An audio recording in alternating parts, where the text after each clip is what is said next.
Stephen, many congratulations, a brilliant win, a brilliant start to 2025. Just sum up your emotions for us after that. If you'd have seen me 10-15 minutes ago, I wouldn't have been able to speak. I was just overwhelmed with tears. To come into this tournament last year at world number 25 and now I'm world number 5, it's a pinch me moment, to be honest. But it shows that the hard work behind the scenes is paying off, and yeah, I've got a whole day now to recover, recuperate and make sure that the best version of me turns up tomorrow, because I'm going to need it. Peter never gave up there, even when you were 4-2 up. Did you always feel in control and comfortable up there? Yeah, 4-0 up, I felt really comfortable, really in control. Kept thinking to myself, just one more set. And then he started fighting back, and listen, I know how good Peter Wright is. He's my son's favourite player for a reason. And that was also in the back of my mind, so and I knew I needed to put him to the sword, but yeah, he was so hard to shake off, and the emotion of the whole event, to be honest, got on top of me. But thankfully I was able to find a way to get over the line. And your combination finishing was outstanding tonight. How important is that going to be if you're going to go all the way here? Yeah, no, massive. And obviously in the Masters, when I won the Masters, the combination finish was pivotal to me going to win that title. So yeah, I know I need that combination finishing. I know it's there in the locker, but like I said, tonight I was just a bit nervous. I'm just so happy to get over the line, and obviously whether I play Littler or Aspinall, it's going to be a dangerous game, it's going to be a tough game, but I'm here to fight for the title, and yeah, I can't wait for tomorrow night now. You mentioned there Luke or Nathan in the semi-finals. Any preference in terms of an opponent? Yeah, none of them, to be honest. Can we find someone else?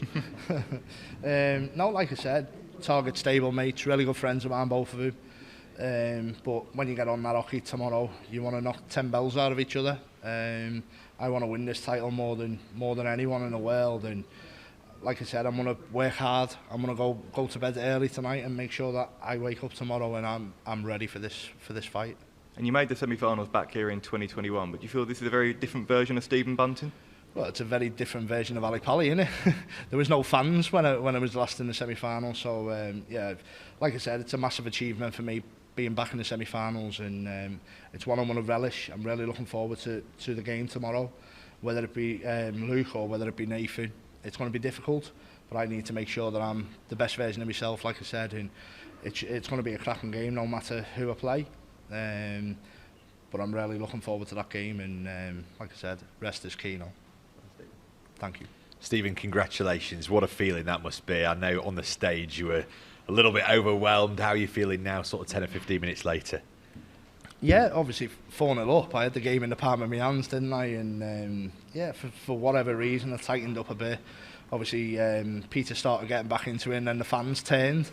And I was maybe expecting that in the back of my mind, but it's not a nice place to be when they're all shouting Peter Wright. And I can understand how the other players have felt when it's been Bunting mental all week. So hopefully the Bunting mental army turns up on tomorrow night, and yeah, I'm really looking forward to the game.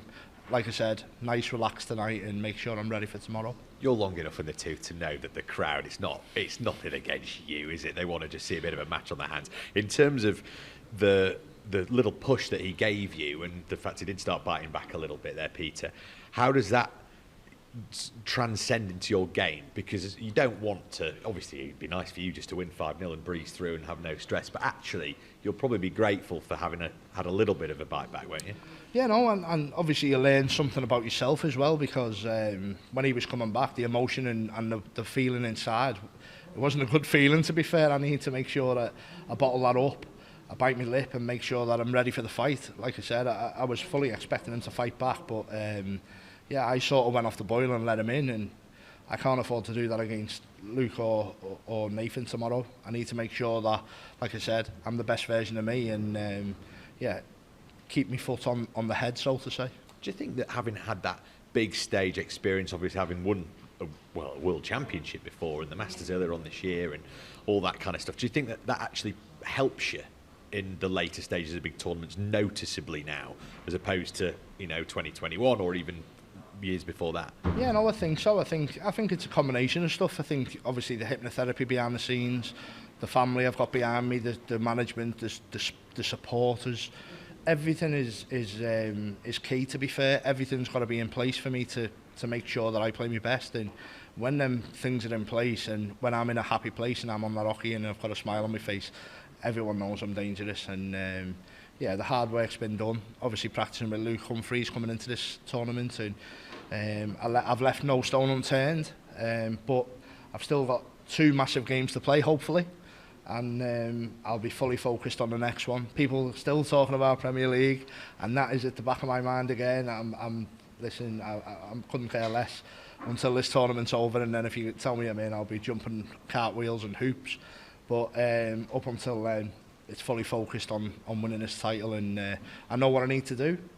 But the stars are aligning, and hopefully, yeah, like I said, I've just got to make sure that I turn up tomorrow and I'm the best version of me. For our listeners, I should just say that you're glancing over at the screen here between Luke Littler and Nathan Aspinall.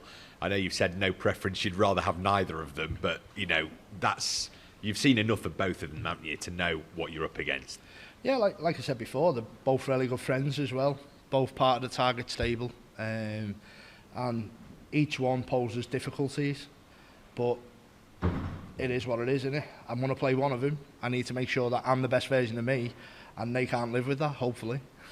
So, yeah, listen, whoever wins, congratulations, and they'll be thinking exactly the same. They'll have their eyes on the prize, and it's the same as everyone. There's only 4 players left after tonight, and everyone can win it. Stephen, thanks so much. Thank you. Stephen, congratulations. At 4-0, obviously you said about taking your foot off the gas. When did you realise that, hang on a minute, I need to find this again? Because it can be hard to reignite once you've taken your foot off. Yeah, no, as soon as you come off, it's so difficult to then get back on, and obviously the crowd turned, and I thought to myself, hang on a minute, I need to nip this in the bud as quick as I can. I knew how dangerous obviously Peter was. Maybe he's been under the weather the last few weeks or whatever it is, but I made sure that I was ready for the proper version of Peter Wright tonight. And I maybe didn't expect to be 4-0 up, but yeah, for whatever reason I just relaxed a bit too much, and yeah, I needed to kick back in, and I was able to do that, thankfully. And like I said, I got over the line, and I can look forward to the rest of the tournament now. You touched on your career high ranking of number 5 now. If you win tomorrow, you go into the top 4. How does it feel to be part of the elite now? Because I remember you saying that beforehand you always, I want to challenge the elite, I want to get to them. Now you're in there. How does that feel? Amazing, absolutely amazing. Obviously, little old me, Stephen Bunting, well number 25 last year. No one gave me a hope in hell chance, and like I said, I've worked really hard behind the scenes. I've been on the circuit now for a lot of years. I'm long in the tooth, like you said, and yeah, I've put the hours in, I've put the preparation in behind the scenes, and I've worked really hard to get where I am. So I'm super proud of everything that I've achieved so far in my career. If I finished playing darts tomorrow, I'd be a really happy man at what I've achieved, but I still believe there's a lot more years to come. I believe there's a lot more titles to come, but I need to really dig deep now and work really hard. You spoke about that friendship you and Luke Humphreys have got practicing together pre-tournament, and will do in the new season as well. Will you drop him a message before tomorrow just to get some advice from him?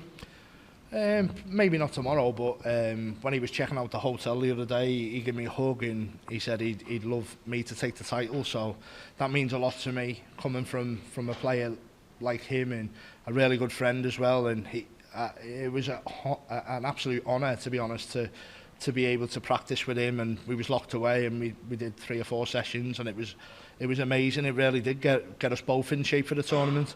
Unfortunately for Luke, it just didn't happen. But thankfully for me, it's really helped, and like I said, I'm still in the tournament and I can win it. Thank you. Stephen, congrats on the win. You talked a little bit about sort of the crowd turning towards Peter Wright at one point there. That's probably a position you've not been in very often over the last couple of years, with the amazing support that you've had. Describe what it's like being in that position.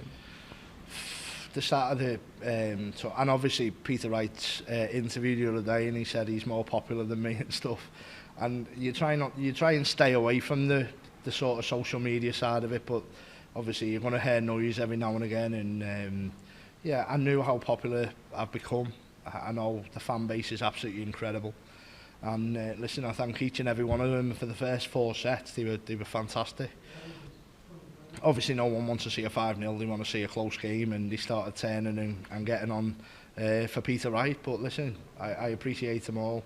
Thankfully I got over the line. I might have been a bit more upset if I'd have lost that game, and you wouldn't have seen me for a few months, I think. But no, I'm so happy to get over the line, and listen, I'm sure the Bunting army will be back out in force tomorrow.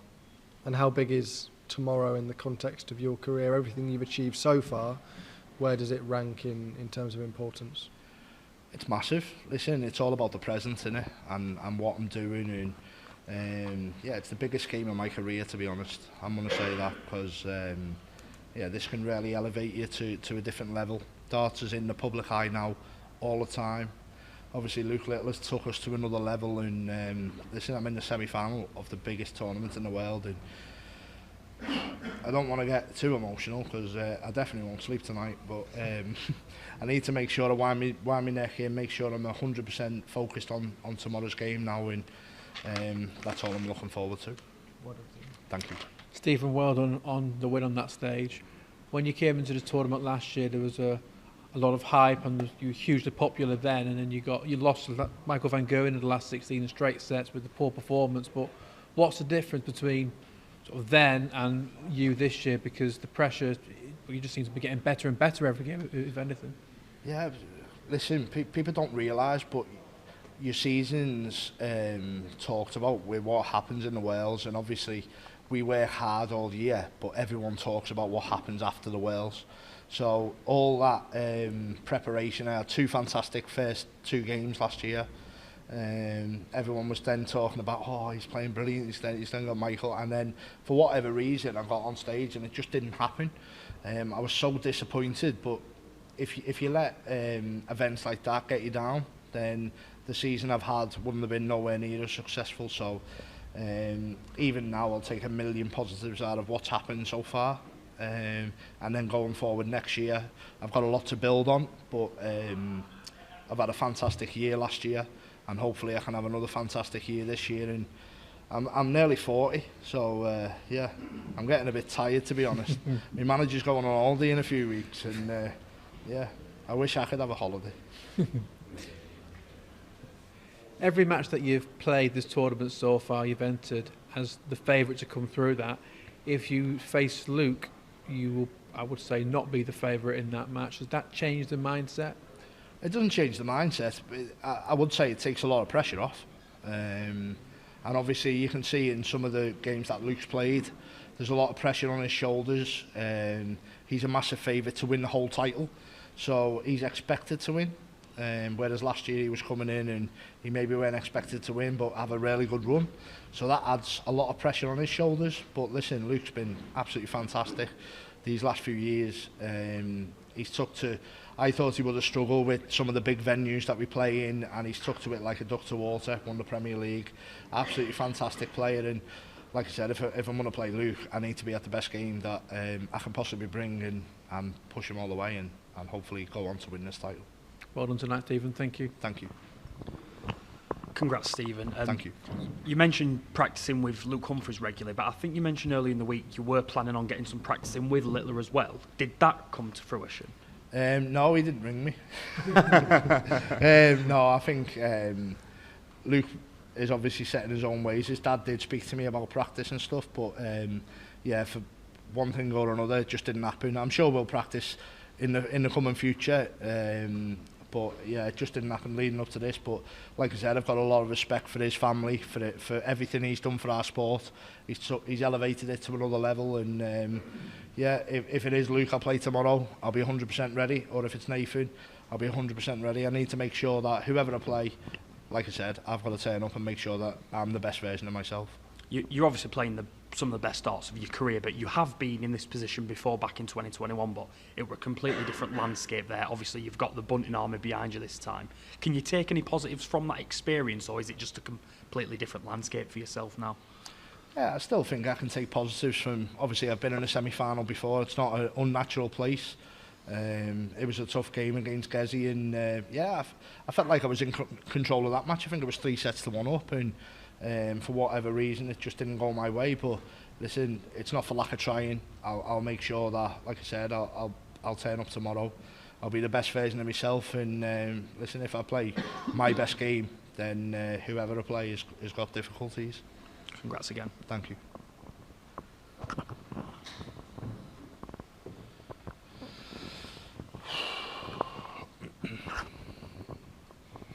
Congratulations, Stephen. Thank you very much. Yeah, Michael Van Goven told us he only used 10% of his strength to secure an easy win. 10%? Yeah, to secure an easy win. He told us. And we would like to know how many percent of, do you think you used to beat Peter Wright? 9. No, listen, I always give 100%, so sometimes you can give 110% and it doesn't work. So for me, I always try and give my best. If he's won playing 10%, then we're all in trouble, aren't we? But if I believe that nonsense, then I might as well not turn up. I might as well let him go on and win. Listen, like I said, we're in the semi-finals of the biggest tournament in the world, and we're all capable of winning this tournament. Each one's got qualities that is capable to raise our game as well. So long may that continue. Hopefully it's 2 brilliant semi-finals, a brilliant final, and everyone's talking about this World Championships, but there's a long way to go.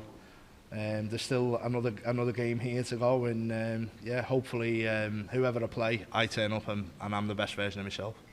Thank you. You're welcome.